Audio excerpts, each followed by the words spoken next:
Tantor Audio, a division of Recorded Books, presents The Heart of Hell, the untold story of courage and sacrifice in the shadow of Iwo Jima, by Mitch Weiss, narrated by Joe Barrett.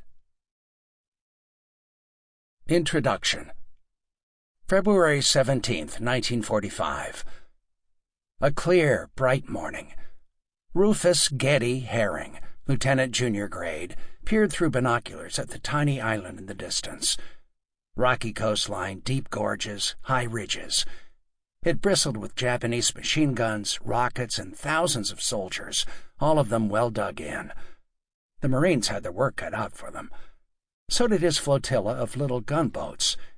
It wasn't the fortified coastline that worried Herring the most. It was what stood behind it. Mount Suribachi towered 550 feet into the sky, dark gray, all heavy artillery and menace. It was a natural fortress, a long dormant volcano on the southern tip of Iwo Jima. The sight was breathtaking, Herring thought, something from a Hiroshige woodblock print. And from the top of Suribachi, the Japanese had just as clear a view of him. Spread out in all directions behind Herring's gunboat was the American fleet, complete with battleships, destroyers, and cruisers.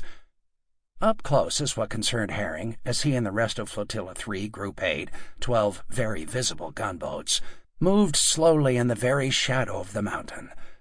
If the Japanese opened fire, they were all in deep, deep shit. But they were in too far now. This was a critical scouting mission. Recon. 2 days ahead of a massive amphibious assault the United States was sure would alter the course of the war in the Pacific. The flotilla of landing craft infantry gunboats had been ordered to move close to shore and provide cover for an elite Navy commando team. The frogmen would swim underwater and disable mines, then scout beaches in the shadow of Suribachi to ensure the sandy, black volcanic cinders could support tanks and other heavy equipment. So far everything was going fine. Still, Herring and his crew were uneasy. The Japanese commanders on the island were probably focused on the fleet in the distance.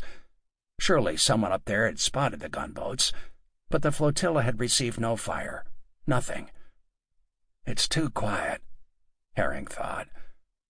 With the binoculars dangling from his neck strap, he turned to his second-in-command, Lieutenant Junior Grade Byron Chu Yarbrough. "One more time," Herring said. Yarbrough nodded. Grabbing the handset to the ship's communication system, he touched base with crew in key positions. Ensign Leo Bedell. Sample complete. Ready to continue?